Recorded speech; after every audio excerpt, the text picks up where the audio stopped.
guys, it's me again, Miss Geraldine Villarasa. Andito pa rin po ako sa bayan po ng Santa Elena, Camarines Norte. Meron pa rin po akong ilulocate na isang property. Siya naman po ay 2.3 hectare, then along Barangay Road pa rin po siya. Okay po, dito po sa Barangay Road, ang frontage niya po is nasa 100 meters, ang lapad niya. Then ayan po ang property.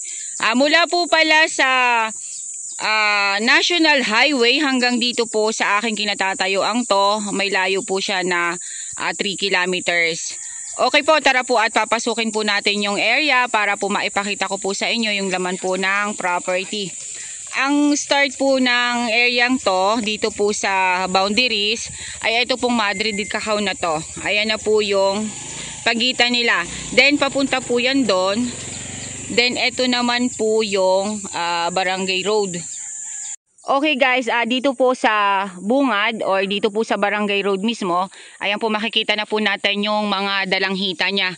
Ayan, mga namumunga na po siya, may mga buko na po siyang nakaabang sa bawat puno niya. Okay po, tara po at pupuntahan po natin yung loob ng property. Ayan, napakarami po niyang dalandan dito sa area. Magandang araw po. Ayan po, ito po yan. Makikita nyo naman po may mga bagong tanim na nyog. Ang nyog po pala dito is more or less po ay 400 kapuno. Then meron po siyang 3 pitak ng palayan. Yan, ayan po ang mga daranghita sa area. Then mga saging pa rin po. Hanggang dito sa side na to. Then ayan, may guyabano po dito sa kabilang side. Ayan po, marami pa rin po siyang mga nyog na mga bagong tanim. Yan, dito po kasi sa dinadaanan namin na to or nilalakaran namin na to, wala po talaga ditong nyog. Kumbaga ngayon pa lang po sila nagtanim, kaya ayan po, maliliit pa po yung puno niya. Then ayan, napakalaki pong puno ng avocado. Then sagingan pa rin po itong side na to. Then ito naman po ay mga langka. Meron po siyang 4 na puno ng langka. Then ayan. Ano to tay? Dalanghita o kalamansi? Dalanghita pa rin po siya. Sagana talaga dito sa inyo tay ng dalanghita, no? Di pag namumunga to tay, pinapakiyaw sa inyo. Yan po, sagingan po dito sa kabilang side na to. Opo. Then ito naman pong kabilang side na yan, ayan. Mga sagingan pa rin po. Then yung pong sabi ni seller, yung nyugan na yan na naiikutan ng aking camera, kasama pa rin po yan sa 2.3 hectare. Then ayan po. Ito po ang sagingan niya. Halos po karamihan po ng saging dito is saba. Yan, makikita naman po nyo yung mga nyog dito sa kabilang side na yan. Medyo po matatayog na siya, pero marami po siyang bunga. Hindi po siya masyadong naapektuhan ng tag-init dito sa amin sa probinsya. Kaya malalaki pa po yung buo ng nyog niya. Napakarami pong tanim nila dito na daranghita. Si seller po mismo ang kasama ko dito sa property. Then ito pong side na to, ayan, pantay po siya dito. Then ito na po yung palayan na sinasabi kanina sa akin ng pinsan niya na 3 pitak. Umaani po ito ng 50 sako sa isang anihan. Ayan po, flatland po dito sa side na to.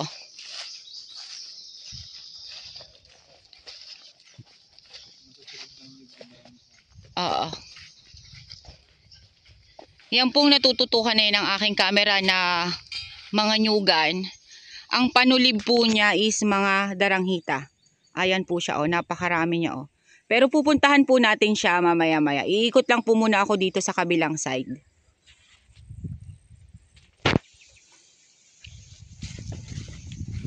Ito na tayong palayan, no? Ayan po. Ito po yung rice field niya. Then, ito pa rin po yung mga dalandan. Then ito, may Indian mango po dito sa kabilang side na yan. Napakalaki pong puno.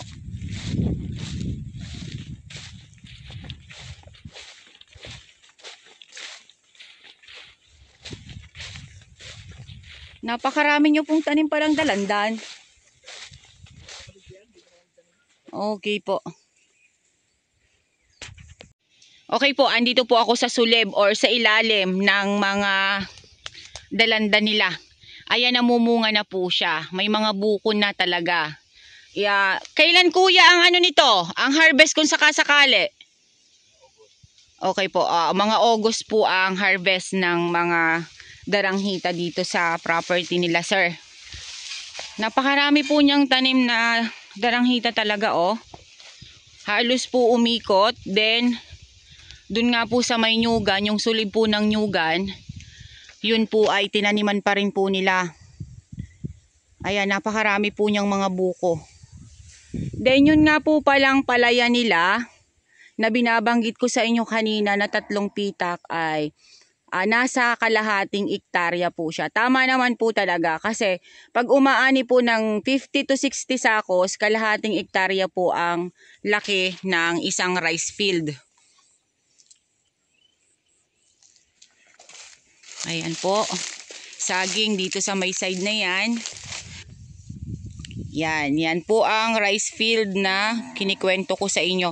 Kuya, tara dun sa may mga panulib na na daranghita dun sa kabilang side. Ayan dito na dumaan niya papagayo tapos may kanto ng dire-diretso na papagayo. Kanto po ng palayan. Yun, kanto yung may lead na yun, oh. Opo. Pero yung mga daranghita na po yun, hindi na yan. Ay, ito pa mga yan. Ay, hindi na po yan. Yan pong may nyug na yan, yan po yung end ng property. Para naman po doon, boundaries naman po yan doon sa kanyang pamangkin. Ito pong rice field na ito, lahat po ito ay dito sa ibinebenta nila tatay. Ayan, papasukin naman po natin yung nyugan.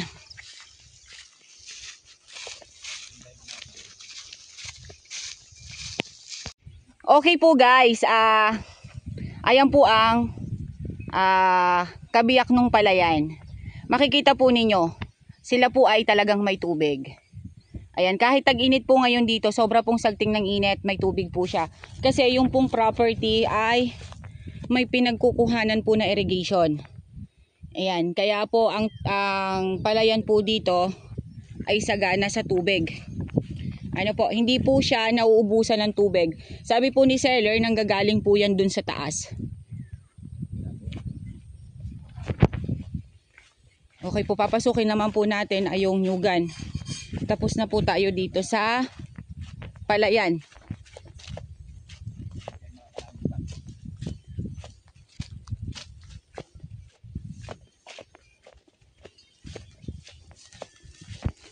Ayan, ito na po yung nyugan niya.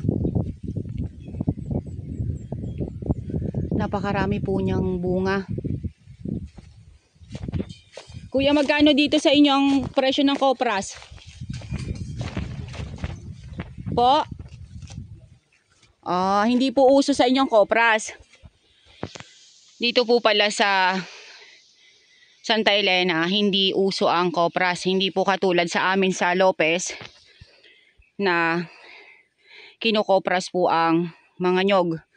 Dito po ay binubuo lang talaga nila. Ayan, medyo po itong nilalakaran ko ay patalibis.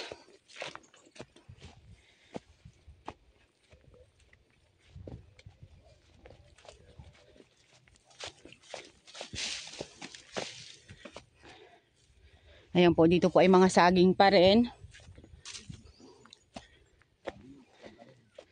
Then ayan. Ito na po yung nyugan. Ayan po, ito naman po yung kabilang side. Meron pa rin po ditong fruit bearings ako nakita. Santol. Then ito, meron po siyang antipolo na hardwood. Then may isang pong nara dito sa side na to. Then ayan, antipolo again. Then, mga nyug na po siya.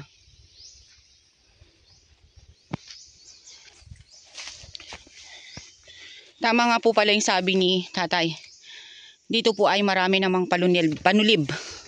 Tawag sa amin ay panulib, mga bagong tanim. Kumbaga pag yung pong matatayog ay hindi na pwedeng kuhanan ng produkto or pwede nang putulin kasi matatayog na. Ito pong mga panulib na to ang papalit. Ito po yung sinasabi ko sa inyo kanina na nasa ilalim ng nyugan. Itong mga dalanda na to. Ayan po siya oh. Napakarami pong dalandan dito sa part na to.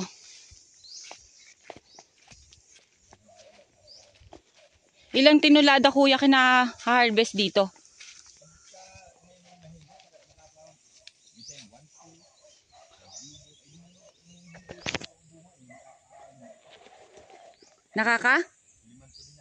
Nakakalimang tinulada.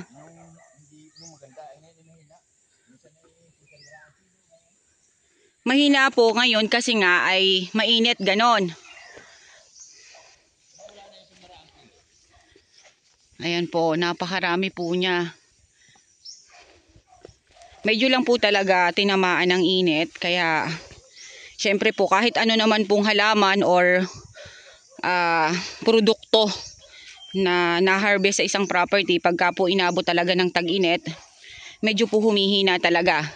Kaya nga po, sa ngayon, ang mga nyog ay medyo po tumaas talaga ang kopra. Sa amin po sa Lopez ay nasa 80 pesos na po ang kilo ng kopras. 80 or 75, mga ganon. Kasi po wala talagang makopras ngayon gawa po nung mga nakaraang tag-init. Ganon din po itong mga dalanda na to. Syempre po pagka tag-init, talagang hindi po siya mamumunga ng maayos.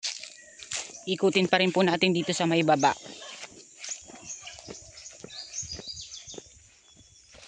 Yan, napaka lilim po dito sa side na to. Mahangin po siya. Nakaka-relax po ng pakiramdam pagka ganito po ang hangin. Ayan. Then, ayan pa rin po ang property. Then yung mga nyug niya, ayan po siya oh. Napakarami po niyang buo.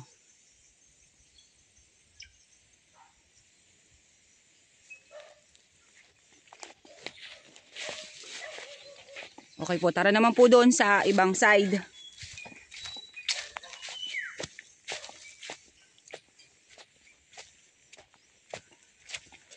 Ayun, naipakita ko na po sa inyo yung part ng palayan. Tapos ito naman po ay nyugan at saka darang hitahan. Ang daming antipolo kuya, o yan pa?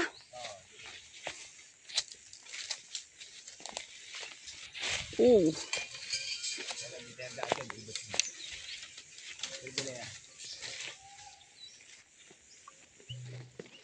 Ayan po.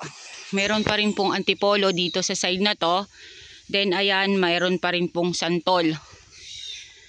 Then ito pong part na to, medyo po siya slope to master. Pa-slope. Dalan-danan pa rin po siya dito sa side na ito. Yung kabilang yun, hindi nakasama. Opo. Kasama yun ng lupang ito, kaya lang na-repart.